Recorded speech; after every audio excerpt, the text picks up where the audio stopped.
Buenas tardes, jóvenes. Continuamos entonces con nuestro estudio, ahora del párrafo 9 del libro quinto del Código Penal, los delitos de cohecho. Artículos 248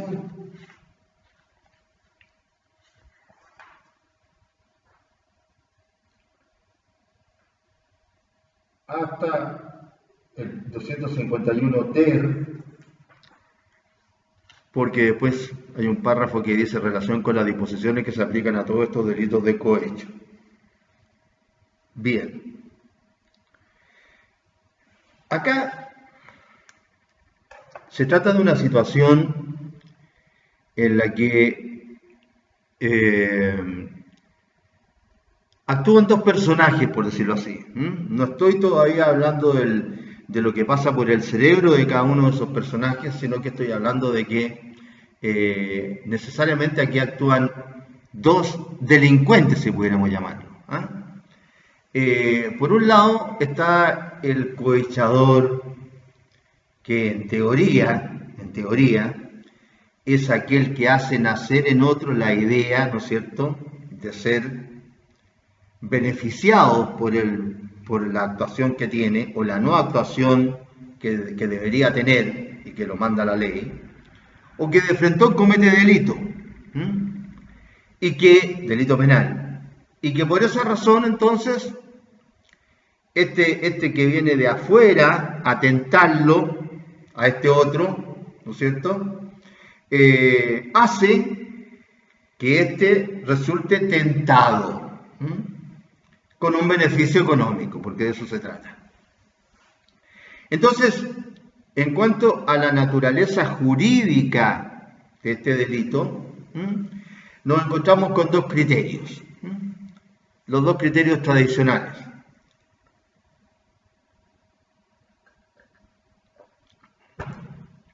Un criterio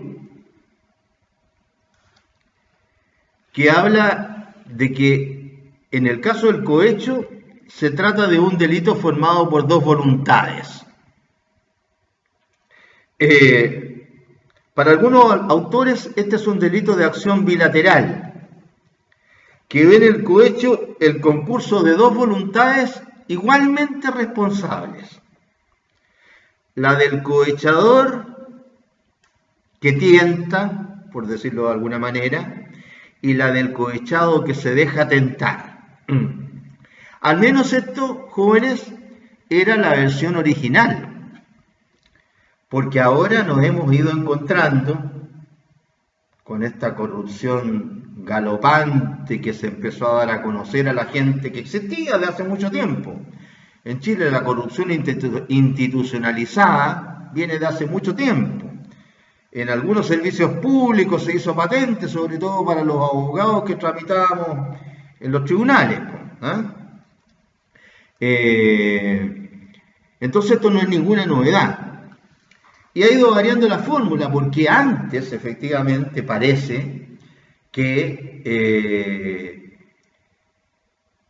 de afuera venía el malo, por decir así, que tentaba al funcionario para que este funcionario cometiera un acto ilícito, es decir, realizar un acto que debía realizar conforme con su cargo y por el cual no debía cobrar y sin embargo cobraba, o no debía realizar un acto y que no debía realizar y sin embargo por no realizarlo cobraba. Bien. Pero parece que con esta corrupción, como les señalaba, con el tiempo ha ido variando esta situación, porque ahora, cuando digo ahora ya son varios años, ¿no es cierto?, es el propio cohechado, es decir, el funcionario, el que va a decirle al otro, oye, aquí tengo una movida, por favor, cohéchame, así hablando en lenguaje bien simple, aquí podemos hacer esta movida. Ya les voy a contar cómo era esto en el sistema antiguo. Y, bueno, no sé, en el sistema nuevo debería ser más difícil, debería. Pero hay algunas actuaciones tan descabelladas, hay tanto delito, tanto delito ya ostensible que la ciudadanía ya se pregunta, oiga, bueno, es que son tan dejados, son tan negligentes o simplemente no hacen nada en términos penales. ¿Me entienden ustedes cuando digo o no hacen nada en términos penales? O sea, dejan que pasen las cosas sabiendo que lo que está pasando. Bien. Entonces, como decía, hay un criterio que sostiene que el cohecho es un delito formado por dos voluntades. Un delito de acción bilateral, que en el cohecho un delito que está conformado por dos voluntades igualmente responsables, la del cohechador y la del cohechado.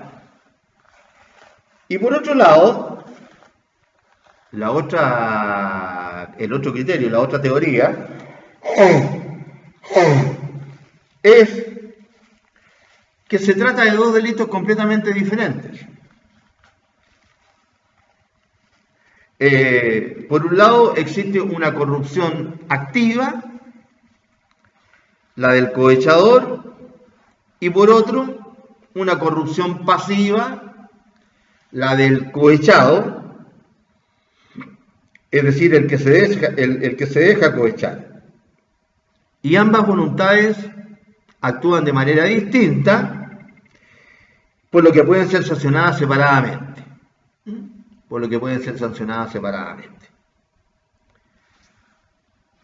¿Cuál es el criterio que sigue nuestro código? Tendríamos que decir que en general sigue la primera opinión. Es un delito formado por dos voluntades. Es un delito de acción bilateral.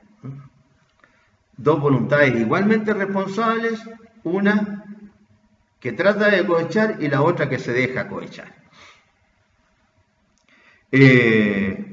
Pero según vamos a ir viendo en el estudio de estos tipos penales, nos vamos a dar cuenta que en realidad participan los dos criterios. Los dos criterios. Fíjense que les voy a adelantar esto. El último tipo penal que vamos a tocar se refiere al párrafo 9 bis. Nosotros vamos a empezar estudiando el párrafo 9, que empieza con el artículo 248, y que se refiere a los funcionarios públicos nacionales. Pero en el párrafo 9 bis se titula cohecho a funcionarios públicos extranjeros. Porque ha venido siendo tal el grado de corrupción que se ha venido viendo en este país, y las diversas formas de corrupción, porque la corrupción originalmente se entendía como alguien que recibía un beneficio económico, una dádiva o promesa de dádiva, ¿no es cierto? Y una dádiva efectiva, muchas veces de inmediato, ¿no es cierto?, para alguien que no hacía lo que debía hacer, no hacía lo que le mandaba hacer el cargo, o hacía lo que no debía hacer, lo contrario. Entonces, por eso recibía, ¿no es cierto?, una dádiva o promesa. Bien, esa situación ha tenido ahora múltiples facetas. Por ejemplo, hace algún par de años atrás, pasa tan rápido el tiempo que uno se va olvidando de los tiempos, por decirlo así. Hace ¿cómo se llama? Unos años atrás, no sé, unos 5 ya años atrás, una cosa así. Por ahí por el sur, a una funcionaria, en este caso fue una funcionaria. Esto, todo lo que yo le digo es porque lo he visto en los medios, en la televisión, en un diario, qué sé yo. O si usted dice, no, pero ahora no es diario, sí, los diarios electrónicos, todavía funcionan. A una funcionaria se le olvidó dos veces, no una, con distintos imputados, dos veces acusar a un narcotraficante. O sea, los dos casos eran de narcotráfico. Se le olvidó acusar a un narcotraficante, después se le olvidó acusar a otro narcotraficante. Entonces la gente se ha puesto mal pensada. Mal pensada. ¿Puede ser tanta la negligencia? Porque, bueno, ustedes no sé, me imagino que saben el efecto procesal penal. No acusa dentro de plazo, se produce el sobreseimiento definitivo. ¿Y el sobreseimiento definitivo a qué equivale? El sobreseimiento definitivo equivale a una sentencia absolutoria en este caso. Si está detenida una persona hay que ponerlo en libertad y hay que devolverle todos los objetos que están en comiso. Los dos efectos fundamentales del sobreseimiento definitivo. Entonces, la gente que, ¿no es cierto?, todos nosotros que nos hemos puesto suspicacia, ¿se le habrá olvidado? ¿Se le habrá olvidado? Bueno, después se tuvo que ir ya, porque ya era mucho. Y uno ve, por ejemplo, en el proceso penal nuevo, uno ve las peleas de los fiscales regionales con el fiscal nacional.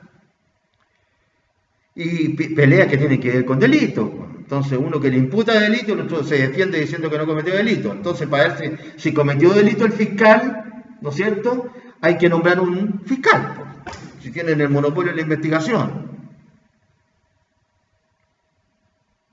Y después, ¿cómo se llama? Si no le dan la razón al fiscal nacional, el fiscal regional le planta una demanda civil al fiscal nacional. Entonces, estamos mal, ¿o no? Todos estos cargos son no de probidad, de alta probidad, de exigente probidad. Bueno, son las cosas que pasan, esto está en los medios. Está en los medios. Imagínense que en Estados Unidos, la superpotencia hasta el momento, sabemos que ya pasaron unos años más, si China a cero, ¿no?, o si Rusia, no sé. La superpotencia. En la superpotencia, la Corte Suprema, ahora está de moda eso, se murió una señora que era una suprema, ¿cierto? En la superpotencia, que tiene 340 millones de habitantes, creo, 340 millones de habitantes, 52 estados, hay 9 miembros, 9 en la Corte Suprema. Aquí que tenemos 17 hasta hace poco, ahora con todos los que han llegado migrantes, creo que somos 18, hay 21. ¿Y cómo marcha el Poder Judicial? O sea, la superpotencia, 9 supremos. Chile, 21.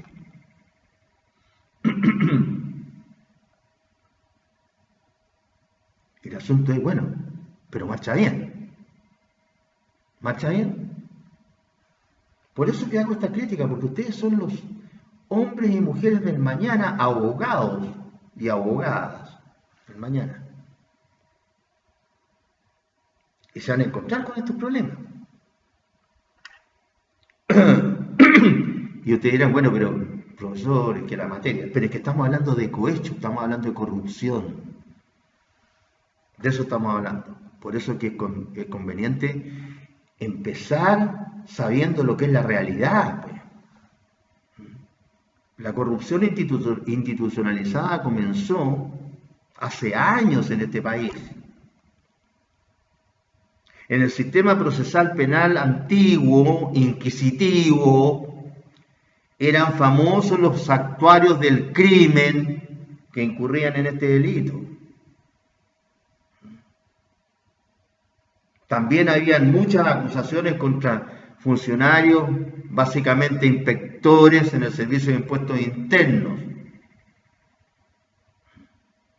Ya a nivel institucionalizado, no era uno en Coyhaique, otro años después en Iquique, etc. No, varios en los mismos lugares.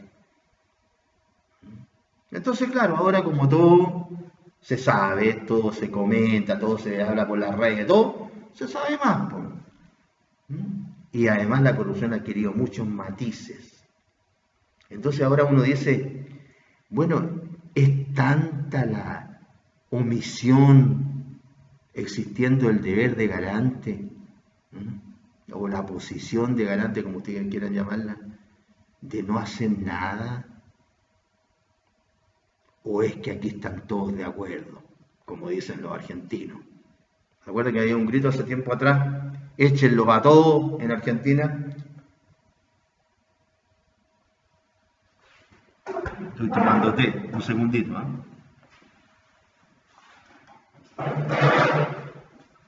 Un segundito, por favor.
Bien.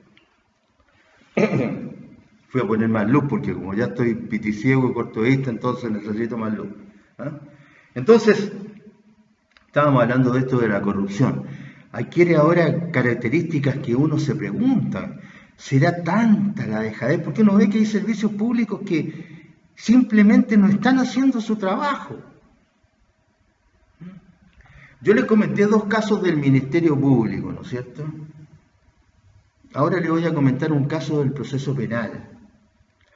A propósito de lo que hablaba una señora recién, hace unos días atrás, en uno de los medios, que se quejaba, ¿cómo se llama?, de que no le habían recibido pruebas. Fíjense ustedes que el juez, en determinados casos, sobre todo para la gente común y corriente como ustedes, como yo, en un caso determinado, en la audiencia de preparación del juicio oral, que esto ocurre en la mayoría de los juicios comunes y corrientes, que no tienen que ver con políticos importantes, que salgan en la televisión el caso, nada, un caso común y corriente. Usted, por ejemplo, en la audiencia de preparación del juicio oral, usted le dice, no sé, esto lo pasarán en litigación oral ustedes, usted le dice al juez, fíjese que yo tengo 6 testigos sobre tal punto de discusión, sobre tal hecho. Y el juez de garantía le dice, no, con esos 6 no es necesario, basta con 2. Pero es que yo tengo 6, pues, magistrado. No, basta con 2. O sea, el juez decide que basta con 2. Fíjese que yo para probar este hecho, magistrado, tengo 7 documentos. Mire, no basta con 1 o basta con 3. En los casos comunes y corrientes. Pero, ¿cómo se llama? ¿Se recuerdan ustedes? Bueno, son jóvenes ustedes, pero no fue hace mucho tiempo atrás. A lo mejor estaban en el liceo. Hubo el caso de una señora que contrató a un sicario para que matara ¿cómo se llama? A unas personas ahí, según lo que dijo la sentencia. En ese caso, fíjense ustedes que esto que les digo yo, que dejaron menos testigos, en los casos comunes y corrientes eran testigos presenciales. Fíjense que en este caso el fiscal llegó a declarar más de 100 testigos. ¿Y saben qué testigos eran? Eran testigos de contexto. no testigo de los hechos, porque nadie vio cuando contrataron al sicario, ni nadie vio el crimen, ni nada. Testigos de contexto, más de 100. Uno iba a decir, oiga, la Quintrala, el caso de la Quintrala, que está presa la mujer esta. Entonces un testigo decía, mire, yo la vi cuando chica, porque yo soy de la misma edad de ella, la conocía, entonces la vi cuando una vez le estaba apretando la pata a la muñeca. Ah, entonces es mala, y ahí establecían que era mala, testigo de contexto. Otro la vio que le estaba arrancando el pelo a la muñeca, era mala la mujer, testigo de contexto. Bueno, ¿por qué en ese caso sí? ¿Y por qué en los otros casos si nadie le dice al juez que está autorizado para rebajar la prueba? ¿Por qué? Así es. En Estados Unidos, fíjense ustedes que hubo el asesinato por un futbolista de color. Ahora uno se dice por un negro, está prohibido que a los negros le digan negro. Bueno, un futbolista de fútbol americano de color, famoso. O.J. Simpson. Se le imputaba que había muerto a su mujer, a su esposa. ¿Saben? Se lo digo a propósito de lo que viene. ¿Saben ustedes? Y una de la coartada de O.J. Simpson era que él había viajado a otra ciudad y que el tiempo que había tenido ya cuando había regresado a su ciudad no era bastante como para haber cometido el homicidio. Ya. ¿Saben ustedes qué es lo que hizo el juez Ito? I-T-O, el juez Ito, de ascendencia japonesa, que fue el que le tocó el caso. ¿Saben cuántos testigos interrogó el juez Ito, que estuvo como 4 meses interrogando solo testigos? Y como son los juicios en Estados Unidos, porque ahí se pregunta, qué sé yo, ¿ah? Y no le dicen, no, esto no es pertinente, no puede preguntar, no. ¿Sabe cuántos testigos interrogó el juez Ito? 302, porque eran los que iban en el super jumbo en el cual había viajado, todos los pasajeros del jumbo. Pero acá no, acá el señor juez se cansa si se interroga a 4 o 5 testigos, se cansa. Esa es la diferencia de los países. Entonces ustedes dirán, no, este gallo está enojado con Chile. No. Es la realidad nomás. Yo empecé a tramitar el año 67 y me aburrí ahora el 2015, 2016. Me aburrí, me cabrearon. Nadie se cabrea porque la cosa es buena, ¿no es cierto? Bueno. Por eso que les cuento esto, no para desanimarlos, sino que para que ustedes sepan a lo que se van a enfrentar. Sepan a lo que se van a enfrentar. Desidia, muchas veces. Desidia. Si no conocen bien la palabra, vean en el diccionario. Ahora, de estos dos criterios, vamos a seguir hablando de lo que es la realidad. Estamos hablando de corrupción, que nos tiene loco la corrupción a todos. La corrupción. ¿Cuál es el criterio que sigue nuestro código de estos dos? De si se trata de un delito formado por 2 voluntades o si se trata de 2 delitos completamente diferentes. Como les dije, el código sigue en general la primera opinión, que es un delito de acción bilateral. De esta bilateralidad nace un típico contrato en el fondo, que es un contrato evidentemente ilícito, si uno lo viera desde el punto de vista civil. Y de ahí se desprende la distinción que hace nuestro código entre cohecho activo y cohecho pasivo. Ojo, esto es importante porque sirve para después darse cuenta de qué tipo de cohecho se trata. Que por lo demás es muy fácil.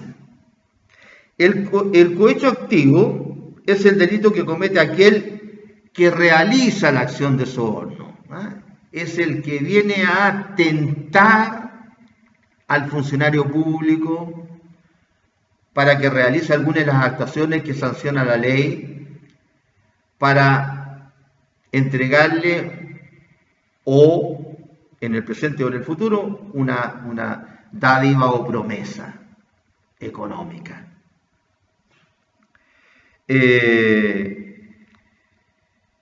Y el cohecho pasivo, el contrario, es el delito cometido por quien se deja sobornar, que como les dije, dentro de las variaciones que ha venido teniendo esta corrupción, muchas veces el que se deja sobornar, en realidad no es el que se deja sobornar, es el que inventó la maroma. Por ejemplo, en un concurso de delito, él es un funcionario que está a cargo de un secreto.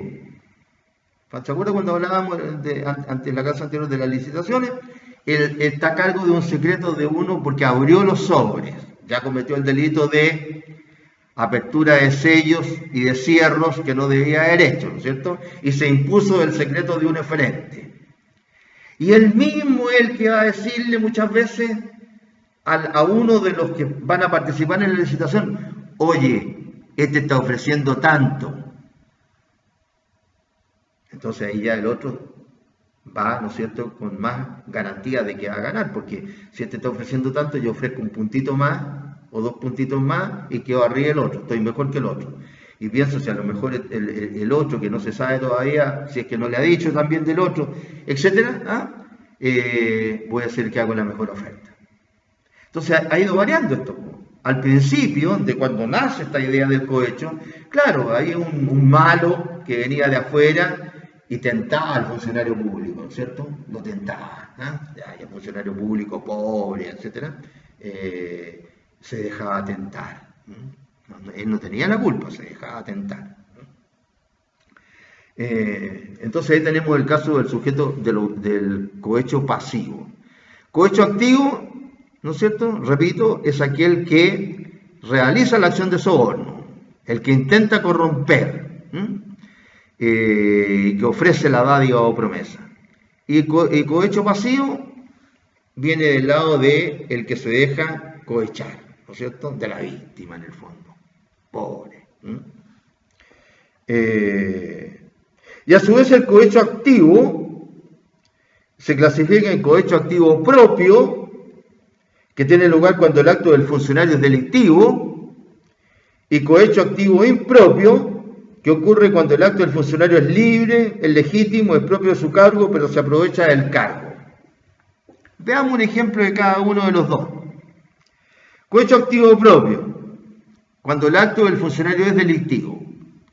El caso que les señalé recién, el funcionario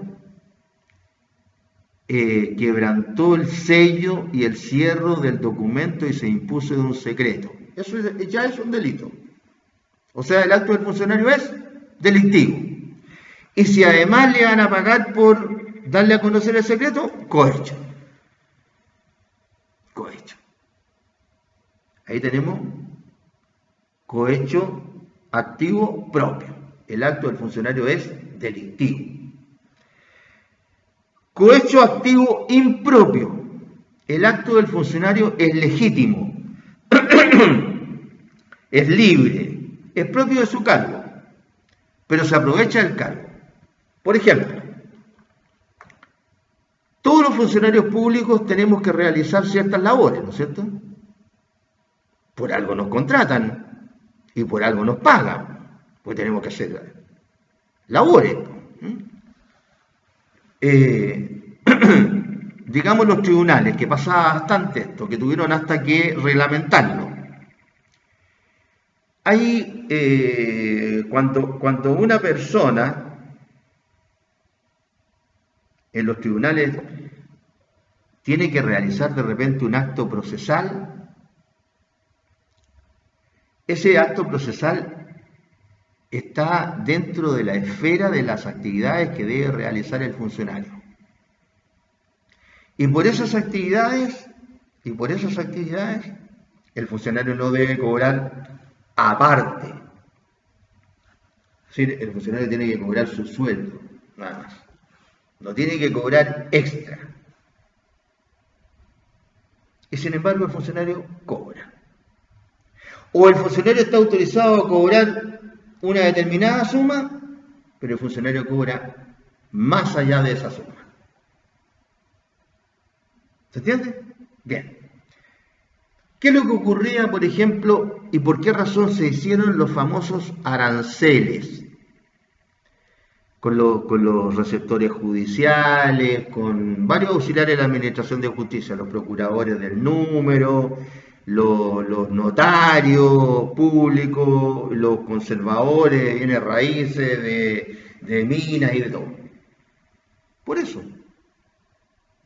Porque tuvieron que legislarle entre qué tramos podían cobrar, para que no cobraran de más.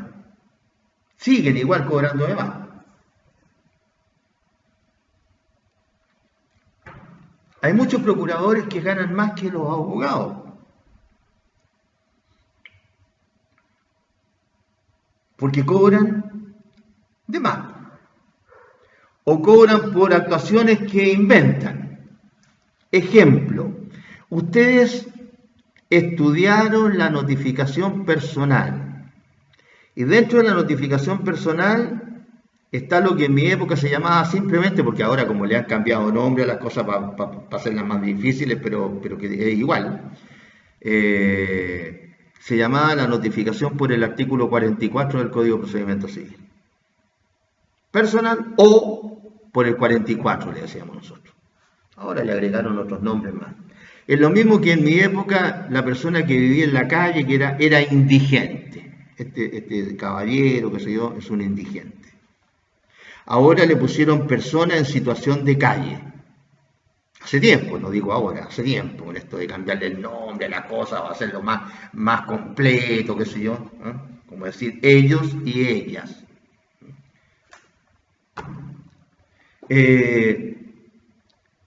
Pero todo sigue igual. Desafortunadamente los indigentes siguen estando en la calle. Lo bonito habría sido que, junto con cambiarle el nombre, se hubieran acabado los indigentes, le hubieran solucionado el problema a esas personas. No, sigue lo mismo, ¿no? Pero se llaman distintos. Bien, entonces uno no debe cobrar por cuestiones que son el ejercicio del cargo. Son las funciones que uno debe realizar. Pongamos el ejemplo de nosotros mismos. A nosotros, ¿para qué nos paga la Escuela de Derecho de la Universidad de Tarapacá? ¿Para qué? Básicamente, para que hagamos clases, para que corrijamos las pruebas, para que tomemos los exámenes, para que participemos en los exámenes de grado, para que corrijamos memorias, y bueno, las otras labores que nos encomendará ocasionalmente la universidad, pero básicamente por eso. Y para eso nos pagan un sueldo. ¿Cómo vamos a estar nosotros cobrándole a un alumno por separado por hacer la clase? Bueno, eso, en el caso de nosotros, es más o menos lo que hacen en otros servicios. Que cobran por hacer lo que tienen que hacer. ¿Se entiende?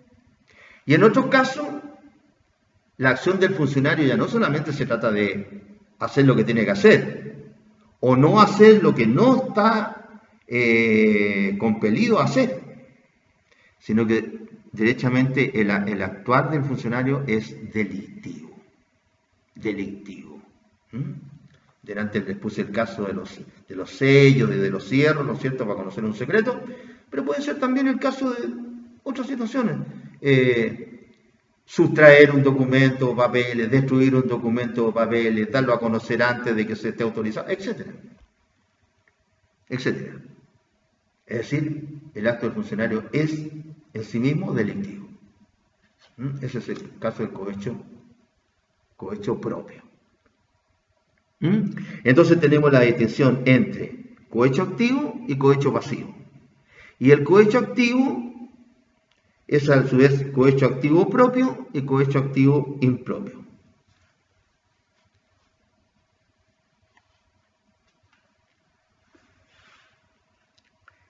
¿Cuál es el bien jurídico protegido? Común a toda la figura de este párrafo sería el recto funcionamiento de la administración pública, porque los funcionarios que la integran adquieren un deber especial para poder lograr las finalidades que debe cumplir la administración pública, cuyo objetivo final, ¿cuál es? Alcanzar el bien común. Ese es el objetivo final de la administración pública, el bien común, el bien de todos los ciudadanos, de todos los habitantes, si podríamos decirlo en una forma más amplia todavía. Ahora, ¿de qué tipo de delito se trata? Aquí hay una ley muy importante, que es la ley 19.645, que en términos del código es bastante reciente porque es del 99, o sea, tiene recién 21 años, una cosa así. Es del 11 de diciembre del 99. Pero esta ley vino a cambiar el tipo de delito, porque anteriormente se requería que el funcionario realizara efectivamente las labores que eran constitutivas de delito, incluso, ¿no es cierto?, para que se le pagara, mientras que ahora basta con el asentimiento de ello. Y así se dice. Yo acá he modernizado en esta parte los apuntos, así que les quedó bien claro a ustedes. Antes de esta ley, la 19.645, como se consumaba este delito, era por las acciones de dar y de recibir la dádiva o la promesa. O dicho de otra manera, de ofrecer y aceptar el soborno. Es decir, tenían que realizarse esas acciones de aceptación y de ofrecimiento, ante el ofrecimiento y después la aceptación del soborno. Tenían que realizarse esas acciones.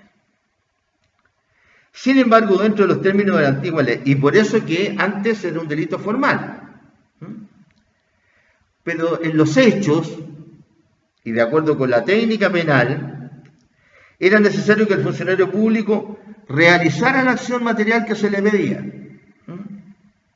que realizara la acción o la omisión que se le pedía, y dejaba de ser un delito formal y se transformaba en un delito material. Claro, porque el funcionario público tenía que realizar la acción delictiva o no delictiva, pero que era un acto propio de su cargo que se le pedía que realizara, o tratándose de un acto propio de su cargo, acción que no realizara, por el contrario, en los ejemplos que yo le he colocado. Es decir, se le exigía al funcionario público que sustrajera o destruyera alguno de los papeles, actas o documentos, como se llama la ley, por ejemplo. Es un acto ya delictivo. Se le exigía que lo hiciera. Entonces, ahí, ¿no es cierto?, la ley requería una acción material, una acción o omisión material. Pero ahora, con esta ley 19.645, que introdujo significativos cambios en la regulación de los delitos funcionarios, esta ley anticipó la penalidad, en todos los casos, a la simple solicitud, aceptación u oferta de un beneficio económico. Basta solicitar, desde el punto de vista del que se deja cosechar, o basta aceptar por el que se deja cosechar, o basta ofertar por el que está tratando de cosechar, con un beneficio económico para cumplir o dejar de cumplir una obligación propia del cargo del funcionario de que se trate. Basta con eso. Ahora no tiene que realizar la acción misma. No tiene que realizar la acción misma. Y si uno se fija, aquí tenemos el código, si uno se fija, fíjese usted los verbos rectores que utiliza la ley. Voy a leer del 248 al 250. Fíjese usted, 248. Después lo vamos a leer para referirnos a cada uno. Solamente voy a leer la acción que se castiga para que ustedes se den cuenta que Ya no es necesario realizar la acción material de lo que se le está pidiendo al funcionario para tener por consumado el delito. 248. El empleado público que en razón de su cargo solicitare o aceptare un beneficio económico o de otra naturaleza que no tiene derecho para sí o para un tercero. Solicitar o aceptar un beneficio económico. Basta solicitar o aceptar, pues hay que ver eso, la definición de esos verbos en el diccionario de la Real Académica. Yo solicito o acepto un beneficio económico. No tengo que recibir la platita ni yo tengo que hacer nada. Porque en eso consiste solicitar o aceptar un beneficio económico para mí o un tercero.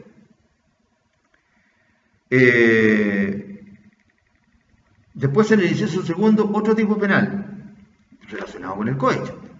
El empleado público que solicitar o aceptar es recibir en el futuro, pero está solicitando o aceptando en el presente. Entonces, no hay que realizar nada, ninguna acción. Solicitar o aceptar es recibir mayores derechos de los que le están señalados por razón de su cargo o un beneficio económico de otra naturaleza para sí o un tercero para ejecutar o por haber ejecutado un acto propio de su cargo en razón del cual no le están señalados derechos. Basta con solicitar o aceptar mayores derechos en este caso. En el anterior era un beneficio económico de otra naturaleza, no mayores derechos. La diferencia está en que aquí puede obtener derechos, pero no más allá de lo que la ley le señala. Ahí está la diferencia. El otro artículo, 248 bis. El empleado público que solicitar o aceptar es recibir un beneficio económico de otra naturaleza para sí o un tercero para omitir o por haber omitido un acto debido propio de su cargo. Es decir, aquí se sanciona la acción, o sea, cuestiones que debía realizar el funcionario o que debía omitir el funcionario, que son actos propios de su cargo. Basta con que solicite o acepte recibir el beneficio económico, aunque no haya realizado la acción o haya dejado de realizar la omisión. Y acá tenemos el caso de ejercer influencia en otro empleado público, que también lo vimos a propósito de el tráfico de influencia. ¿Se recuerdan ustedes en el 240 bis? Cuando se intervenía respecto de otro funcionario público interesándose para dar interés a otro funcionario público, que era dar interés refiriéndose a un beneficio económico también. Bien. Acá, si la infracción al deber del cargo consistiera en ejercer influencia en otro empleado público, con el fin de obtener de éste una decisión que pueda generar un provecho para un tercero interesado, se impondrá la pena de inhabilitación absoluta. Como ustedes pueden ver, la infracción al deber del cargo consistiera en ejercer influencia en otro empleado público con el fin de obtener de éste una decisión que pueda generar un provecho. Un provecho.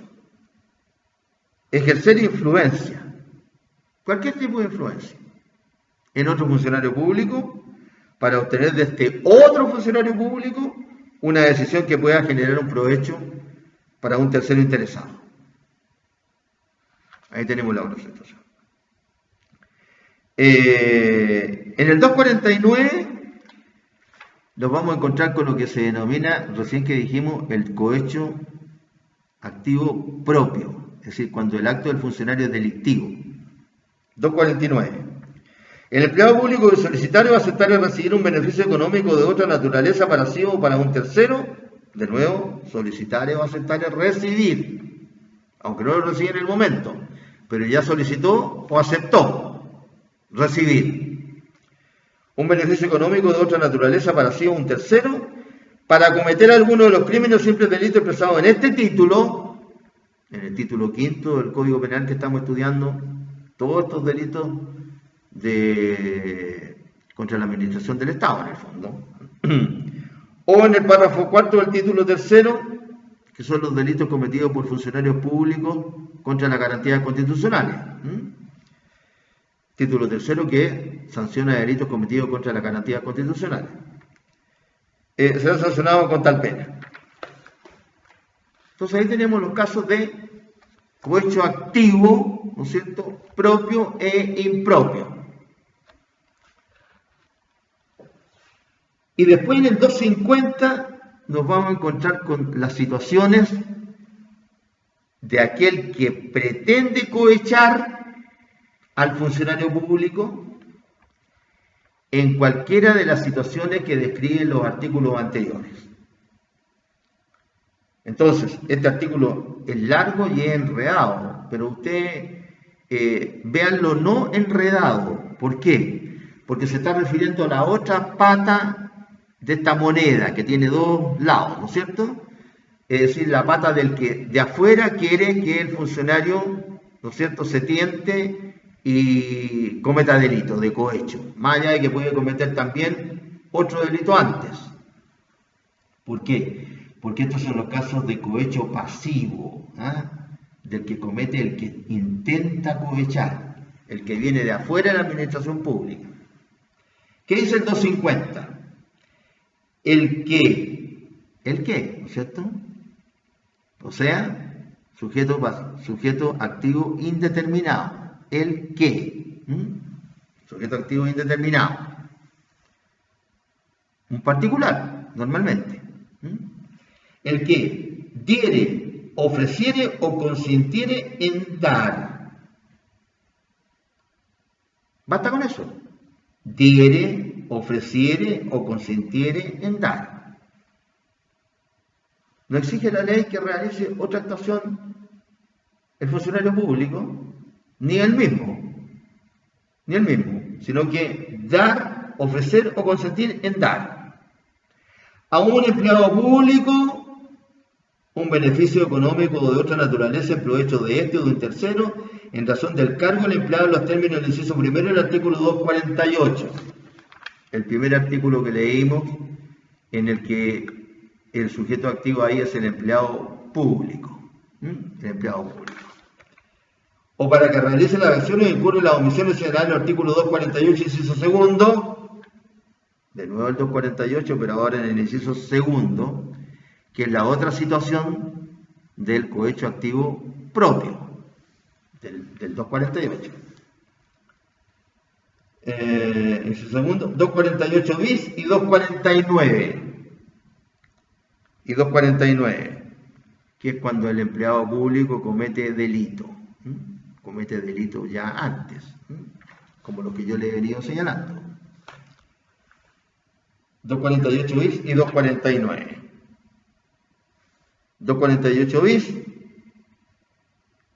que describe, ¿no es cierto?, que solicita o acepta recibir un beneficio económico de otra naturaleza para un tercero, por haber omitido, que es la contraposición de haber realizado un acto, ¿no es cierto?, el funcionario público. Y después, la ley va señalando cada uno de nuevo de los casos, ¿no es cierto?, en donde va sancionando a este tercero, a este que intenta cohechar. Dice la ley, 250, inciso segundo. Tratándose del beneficio dado, ofrecido o consentido en razón del cargo del empleado público en los términos del inciso primero del artículo 248, inciso primero del 248, el sobornante será sancionado además. Aquí vienen las sanciones adicionales que se le aplican al que viene de afuera a cohechar al funcionario público. En el inciso primero se lo sanciona al que viene de afuera, en general, en el inciso primero. En el inciso segundo, tercero, cuarto y quinto se lo sanciona ya por cada una de las conductas que realice el funcionario en particular. Tratándose del beneficio dado, ofrecido, consentido en razón del cargo del empleado público en los términos del inciso primero del artículo 248, el sobornante será sancionado además con la pena de reclusión menor, etcétera, etcétera. Inciso tercero, siempre la misma descripción. Tratándose del beneficio dado, ofrecido o consentido en relación con las acciones o omisiones del inciso segundo del artículo 248. En el inciso anterior era el inciso primero del artículo 248, ahora en el inciso segundo del artículo 248. Porque eso, otro tipo de delito que comete el cohechado. será sancionado además con la pena de reclusión menor en su grado medio, máximo, etc. Es decir, va viendo de qué delito se trata de los que cometió el cohechado antes. Inciso tercero.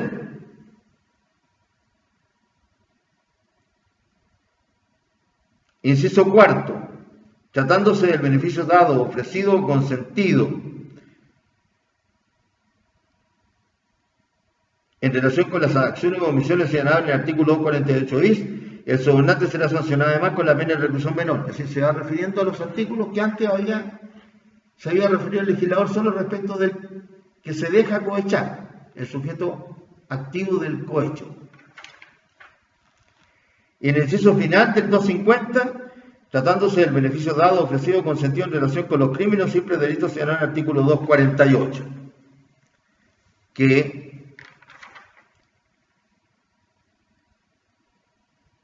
perdón, 249, el sobornante será sancionado además con la pena de reclusión menor, que es cuando el acto del cohechado constituye delito por sí mismo. Es decir, no es enredado porque simplemente lo que hace es que se está refiriendo a las conductas que había realizado primero el cohechado. Ahora está sancionando al cohechante o cohechador, si ustedes quieren.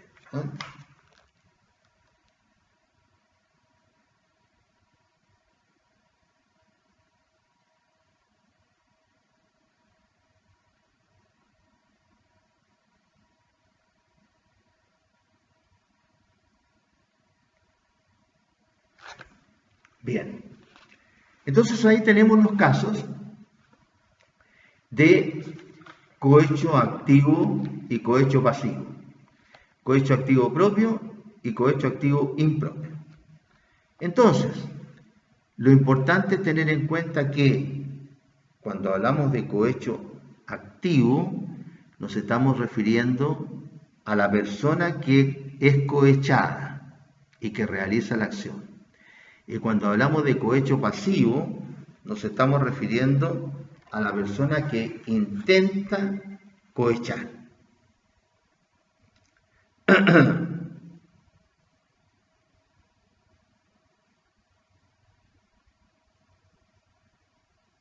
Perdón, cohecho pasivo por quien, sí, es el delito cometido por quien se deja sobornar, el que se deja sobornar. Claro, porque aquí hay dos personas. Uno es el funcionario público que se deja sobornar por este tercero y otro es este tercero que intenta sobornar al funcionario público. Entonces, la gran diferencia que ha hecho esta ley 19.645 es que ahora no es necesario que el que tiene que realizar las acciones que se le piden o dejar de hacer las omisiones que tiene prohibidas, como por ejemplo no revelar un secreto, no destruir los sellos, no destruir los cierros, no tiene que hacer eso y lo hace. Por ejemplo, acciones y omisiones. Entonces, el cohecho activo viene del lado del que realiza la acción de soborno. La acción de soborno. Y el cohecho pasivo viene por el lado del que se deja cohechar. Por el que se deja cohechar.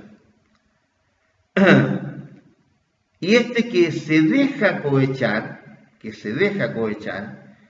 es el que tiene que realizar acciones que son propias del cargo, pero no tiene que cobrar, o son propias del cargo y tiene que cobrar, pero cobra más de lo que tiene que cobrar, o son simplemente delictivas, porque cometió delitos de esta misma naturaleza.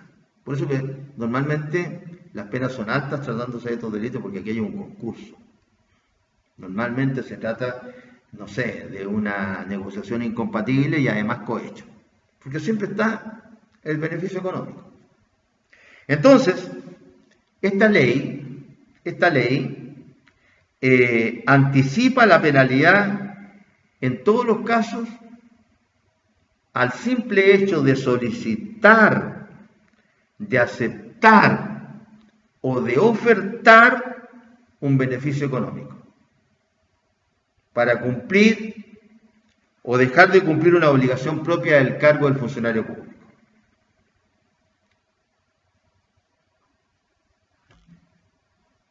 Como se trata de dos situaciones distintas, parece que fuera complicado, pero en realidad es bastante simple. Es bastante simple. Y ahí tenemos entonces los casos del delito de cohecho.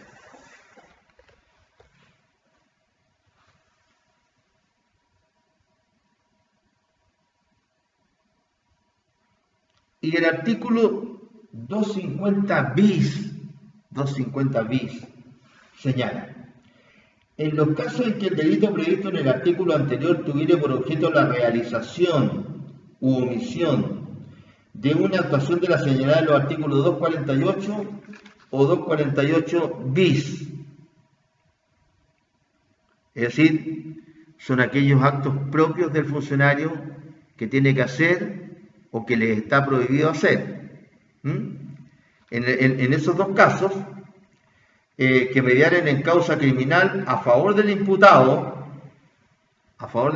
y fuere cometido por su cónyuge o su conviviente civil, y bueno, después alguno de sus ascendientes, solo se pondrá al responsable la multa que corresponda conforme a las disposiciones antes mencionadas. Claro, ahí hay una especie, ¿no es cierto?, de excusa legal, ¿no es cierto?, absolutoria, ¿no? Claro, porque se trata, ¿no es cierto?, de la cónyuge, de algún familiar, entonces la ley, como es en el sistema latino, le aplica menor pena, ¿no? Aplica menor pena. Cuando seguramente va a resultar beneficiar a toda la familia, ¿no? Bueno, la ley le aplica menor pena.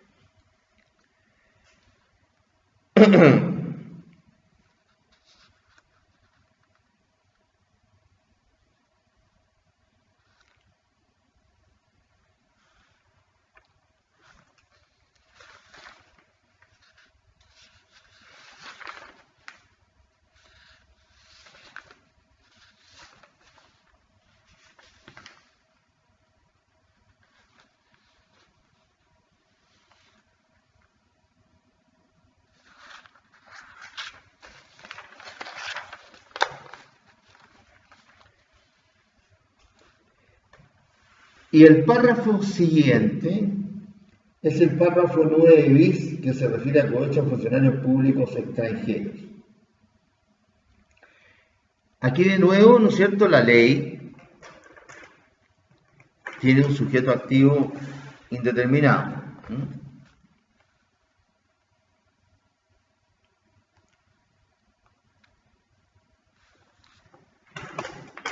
¿El qué? ¿El qué? Con el propósito de obtener o mantener para sí o para un tercero cualquier negocio o ventaja en el ámbito de cualesquiera transacciones internacionales o de una actividad económica desempeñada en el extranjero, ofreciere, prometiere, diere o consintiere en dar a un funcionario público extranjero un beneficio económico o de otra naturaleza en provecho de este o de un tercero en razón del cargo del funcionario, o para que omita o ejecute, o por haber omitido o ejecutado un acto propio de su cargo con infracción a los deberes de su cargo, será sancionado con la pena de reclusión menor en su grado máximo, reclusión mayor en su grado mínimo, y además con multa del duplo, al cuádruplo, etcétera, etcétera, etcétera, y los bienes recibidos por el funcionario público caerán siempre en comiso. Y en el artículo siguiente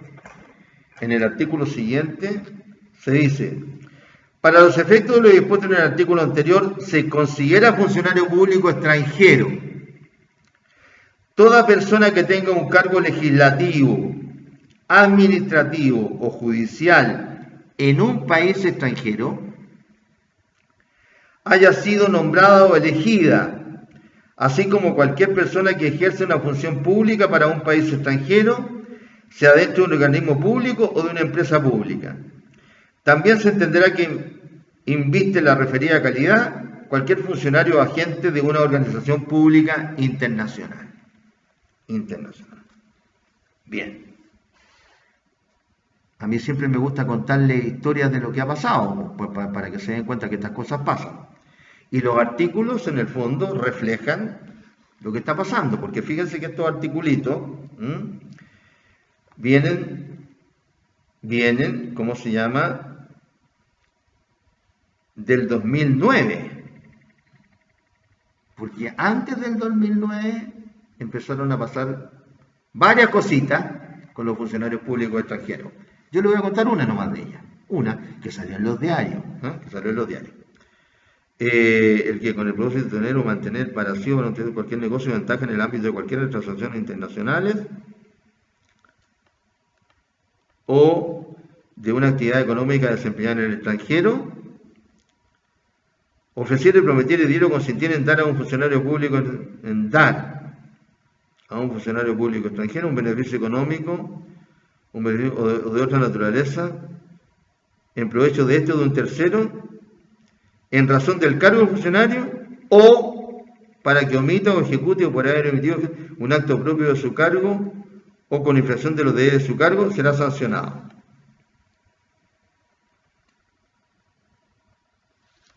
Será sancionado con tal pena. Y entonces hubo que describir también, para que no quedara lugar a dudas, qué se entendía por funcionario público, y ahí prácticamente que han comprendido un montón de personas para que no haya discusión respecto de a quién se aplican estas normas. Antes del 2009, después hay unas modificaciones el 2018, el 2018, pero no tiene tanta importancia. La que creó los tipos penales antes es del 2009, por hechos que ocurrieron antes del 2009, a eso me refiero. Antes nosotros teníamos, ¿cómo se llama?, mucha fe en las instituciones del Estado. Porque básicamente nuestros funcionarios, ¿no es cierto?, eran próbos, honestos. Desafortunadamente,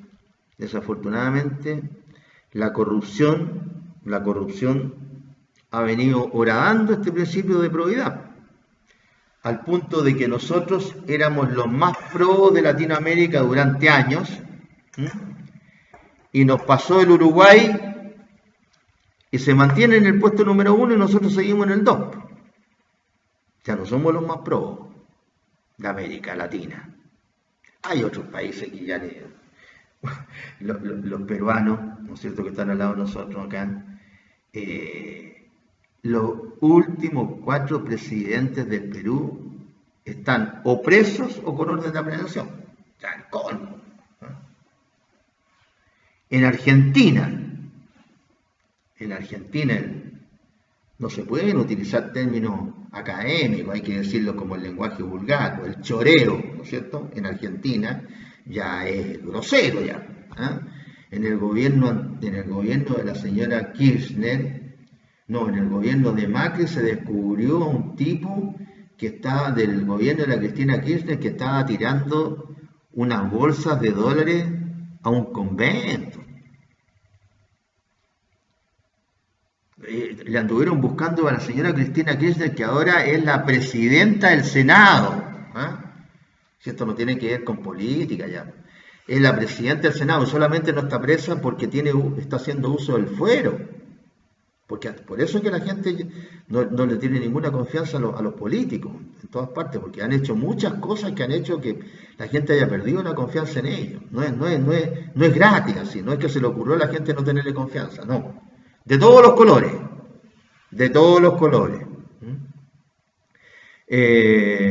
Entonces, se le empezaron a tratar de descubrir caletas a la expresidente de la República Argentina. Caletas donde había plata contante y sonante. ¿Para qué hablar de los negocios, como se llama, de sus adláteres? y ¿cómo se llama? Y otro. El mismo presidente de ahora que ahora, ¿cómo se llama? Habla de una serie de cosas, le sacan los discursos que decía antes, todo lo contrario. Bueno, ¿para qué decir Bolivia? ¿No es cierto? ¿Para qué decir Bolivia? Y bueno, ¿y para qué seguir? ¿Para qué seguir? En estas películas del Pablo Escobar y ahora las de México, salían unos capítulos ahí que están reconocidos como ciertos, como ciertos, que antes del Chapo Guzmán que está preso en Estados Unidos, en una reunión que tuvieron con el presidente de la época, todos los generales del ejército, se repartieron lo que podrían ser las regiones, en el equivalente de Chile, que creo que tienen otro nombre, en México no lo sé. Se repartieron para cada uno mandaba una zona del narcotráfico, los generales del ejército. Entonces la gente no sabe si lo está persiguiendo realmente la policía o es un cártel u otro cártel. Entonces ya es una grosería la corrupción.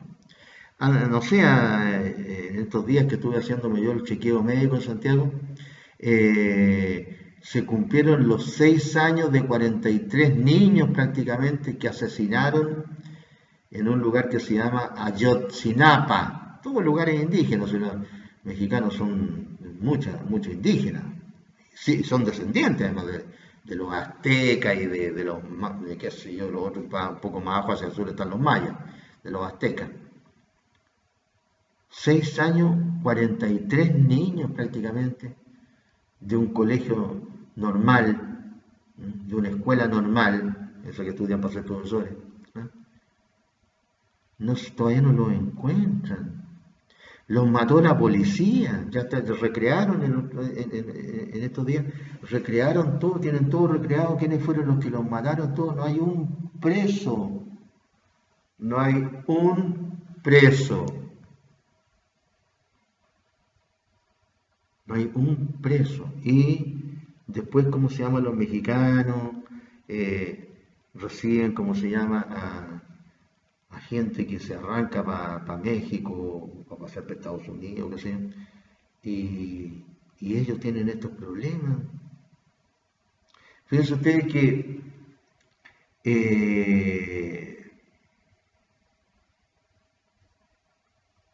un gladiador famoso romano, Espartaco, cuando lo descubrieron, que quiso luchar contra el imperio, que por eso es famoso Espartaco, quiso luchar contra Roma, cuando perdió la guerra, la última batalla, qué sé yo, lo crucificaron en la vía Apia, que está en la entrada ahí de Roma. Lo crucificaron, pero no como a Jesucristo, sino que a ellos simplemente lo ataban nomás ahí de manos y pies en una cruz, ¿sí? Y se morían de hambre y sed.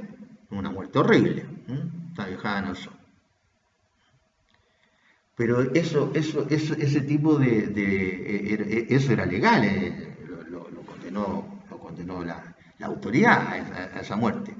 Pero eso era legal, eso pasó, creo que bueno, fue después de Cristo, pero fue por ahí, poquito después de Cristo, estamos hablando de 2000 años. Y fíjense ustedes que en México ahora, no sé, el año pasado, hace un año y medio, no sé, cuelgan a las personas de la parte de arriba, de donde corre el metro, qué sé yo, por la parte de abajo, donde está, qué sé, porque por abajo normalmente va una calle, una carretera, qué sé yo, decapitados a algunos, a otros le han cortado las manos, le han cortado los brazos, los pies, etcétera.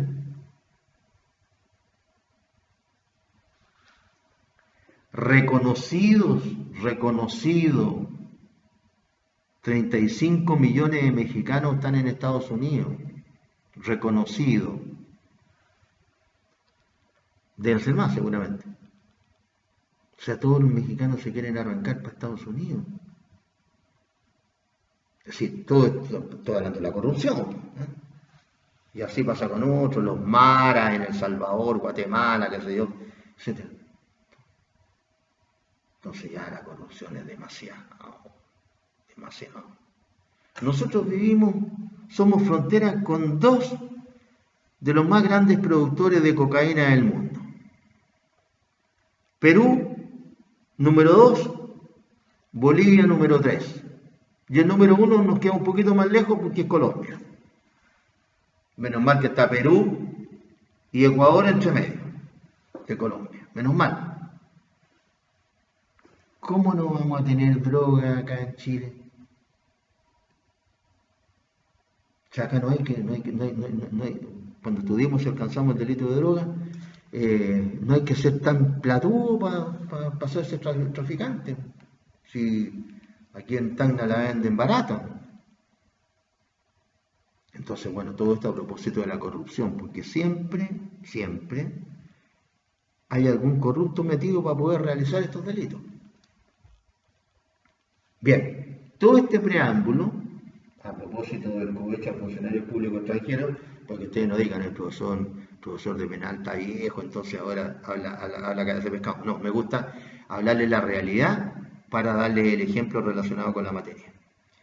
En nuestra corrupción nos llegó también.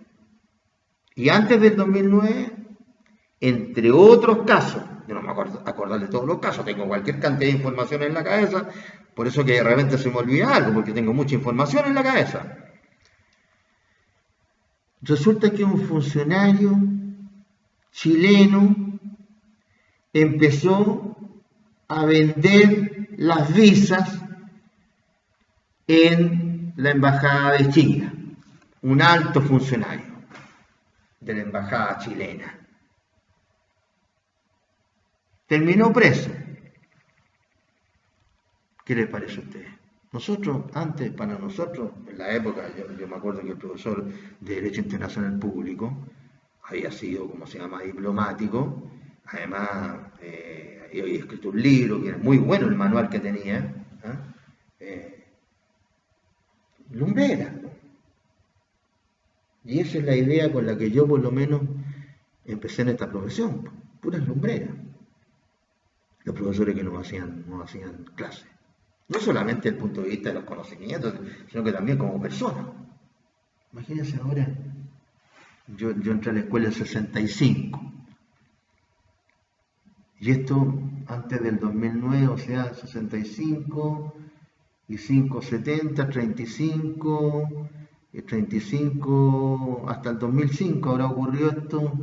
40 años después, un embajador chileno, o un alto chileno, el embajador era el número 2, vendiendo las visas a los chinos, que fue una época en que por ahí se descubrió la cosa, porque empezaron a llegar tantos chinos, porque también se vienen chinos de la China comunista, a pesar de que dicen que va a ser la superpotencia y todo, se arrancan igual nomás.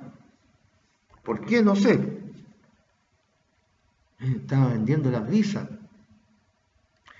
que cae dentro de que el funcionario público tiene que realizar labores de su cargo, pero no tiene que cobrar por esas labores. ¿Se acuerdan que yo le di un ejemplo? Bueno. Así que, la corrupción. Tremendo tema.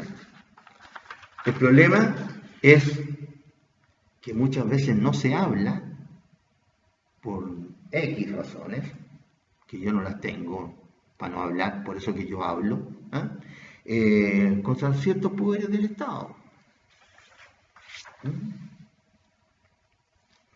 ¿Quién habla contra los jueces? De repente sale una noticia así. ¿Qué pasó con la Corte de Apelaciones de Rancagua? 3 ministros metidos en el baile de corrupción. ¿Qué pasó? ¿Está estancada la investigación? ¿Hasta cuándo va a estar estancada? Me imagino que usted lo haría, porque esto está el año pasado. Bien. Ahora, ¿cuál es el problema que surge también acá? El problema es el tratamiento penal de los partícipes en esta clase de delitos, porque estos, los partícipes, no comparten la característica especial de quienes ejercen la función pública. Los partícipes en el delito a veces no son, y la generalidad de los casos no son funcionarios públicos. ¿Qué pasa con ese particular que participa con el funcionario público en la comisión de algunos de estos delitos de cohecho? ¿Qué pasa? ¿Que es impune? ¿Comete otro delito? etc. Bueno, para esto hay que aplicar, ¿no es cierto?, el sistema que señalamos cuando empezamos a hablar de estos delitos. Acuérdense ustedes que empezamos a hablar del bien jurídico protegido, del concepto de empleado público, y al final terminamos con el otro antecedente general que era importante para estudiar estos delitos, que era qué pasaba con los terceros copartícipes. Hay que aplicar esa misma criterio. En estos casos, entonces, debemos distinguir entre delitos especiales propios, en donde la cualidad del sujeto es determinante para la existencia del delito. Es decir, ¿qué cualidad? Funcionario público o empleado público. Porque si falta la calidad de empleado público, entonces no se comete el delito, porque se requiere esa calidad de funcionario público. Y ahí ocurriría, ¿no es cierto?, por ejemplo, el caso del 233, que es uno de los casos de prevaricación, de prevaricación en 223, uno de los casos de prevaricación judicial que vimos. Los miembros de los tribunales de justicia colegiados unipersonales y los fiscales judiciales sufrirán tal pena: 1, cuando a sabiendas fallaren contra ley expresa y vigente en causa criminal o civil. 3, cuando ejerciendo las funciones de su empleo o valiéndose del poder que éste les da, se buscan o soliciten a la persona imputada que litigue ante ellos. En el primer caso, que es más claro, ¿no es cierto?, si esta sentencia, que puede ser definitiva o interlocutoria, fallaba contra ley expresa y vigente en causa criminal o civil, si el que falla no es un juez de la República, ¿no es cierto?, no comete delito. No comete delito. Creo que les conté ahí lo que también salió en los medios en su momento, que en Santiago, ¿no es cierto?, una serie de jueces en lo civil que estaban atrasados en fallo contrataron a un particular para que hiciera los fallos. Y se descubrió esto, por algo salió en los diarios. Ahora no me pregunten si terminó, si no terminó, en qué terminó, no sé, porque todas estas noticias después la gente ya se aburre y en otras noticias no se sabe qué pasó.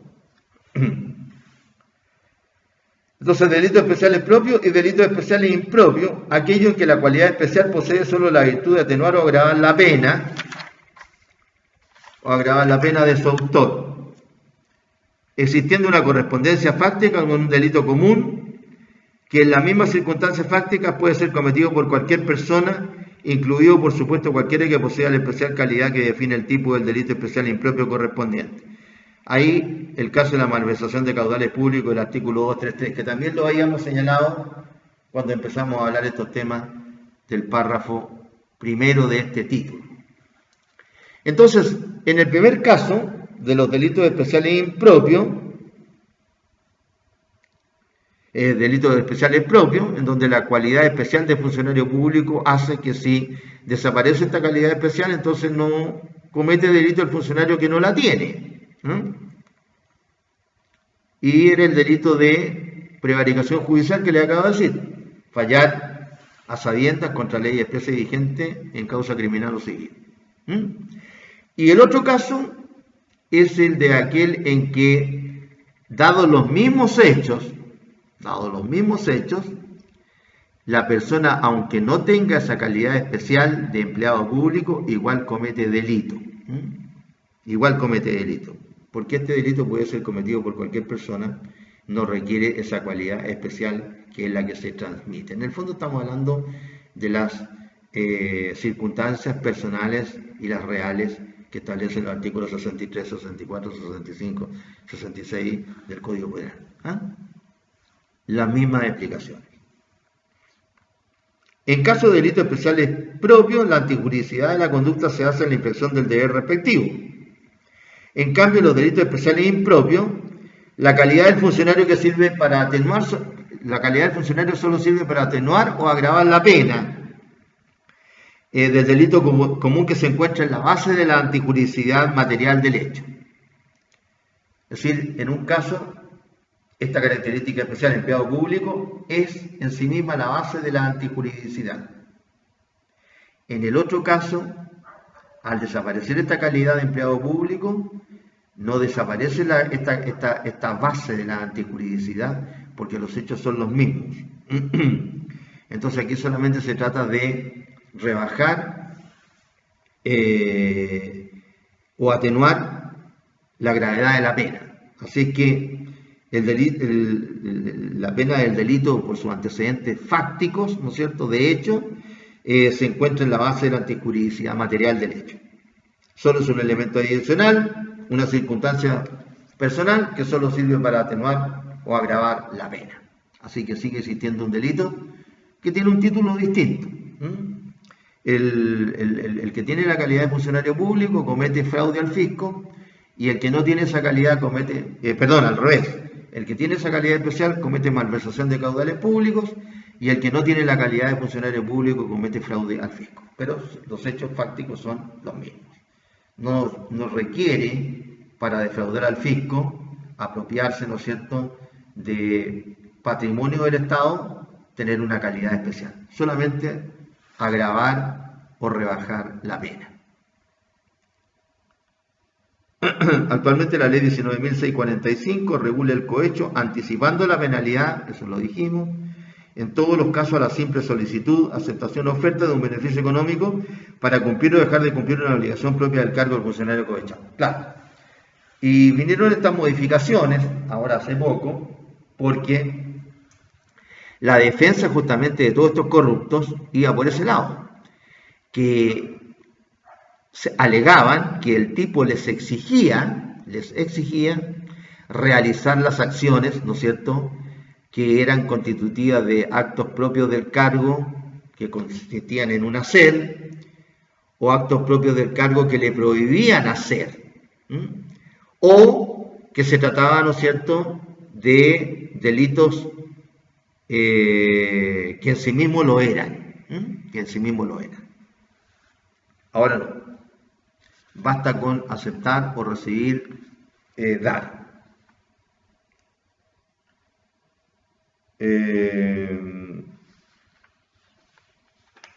Ya hablamos del cohecho pasivo, el cohecho pasivo propio agravado, el cohecho pasivo impropio, el cohecho activo o soborno.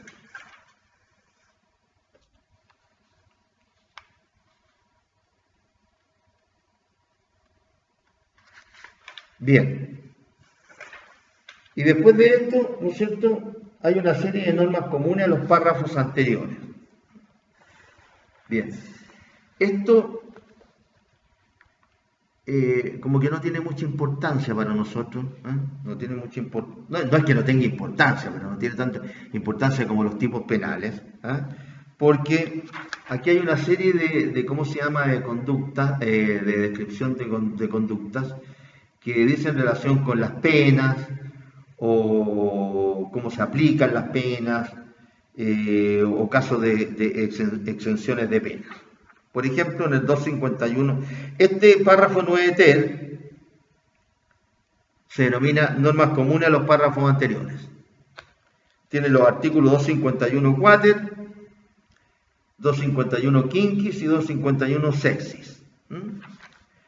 En el primero dice: el que cometiere cualquiera de los delitos previstos en los dos párrafos anteriores será condenado además a la pena de inhabilitación absoluta, perpetua, temporal en cualquier de su grado para ejercer cargo, empleo, oficio, producción o empresa que contraten, etcétera, para sacarlo de la administración pública o de las empresas del Estado, etcétera.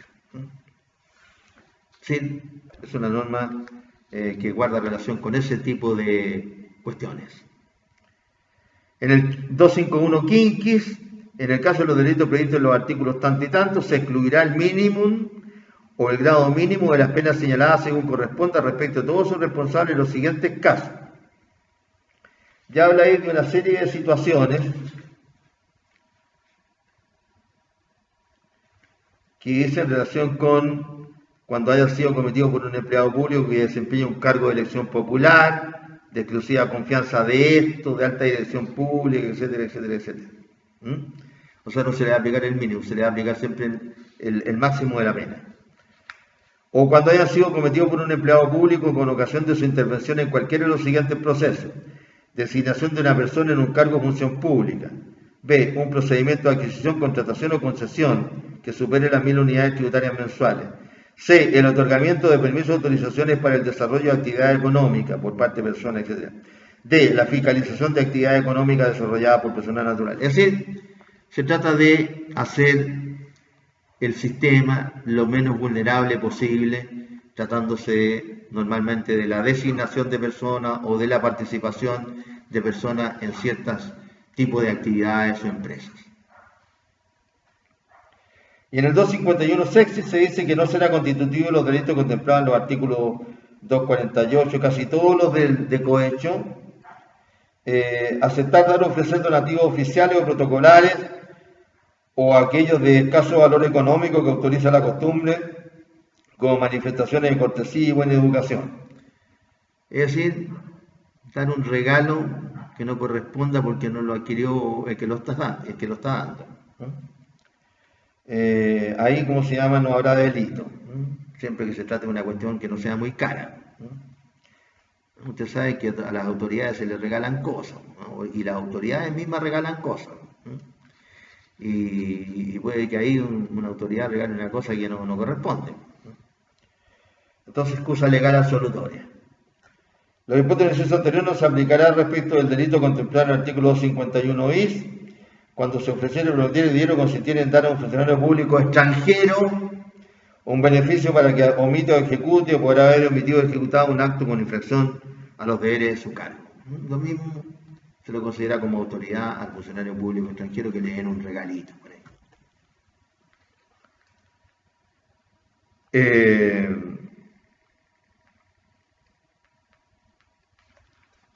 Y eso es lo que podemos señalar en relación con estos delitos de cohecho.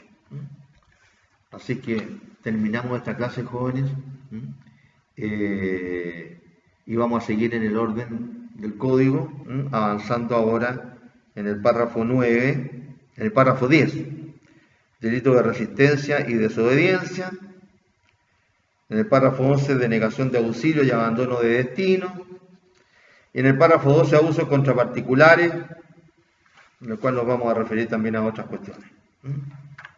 Bien. Lo único que les puedo desear es que se cuiden, ¿no?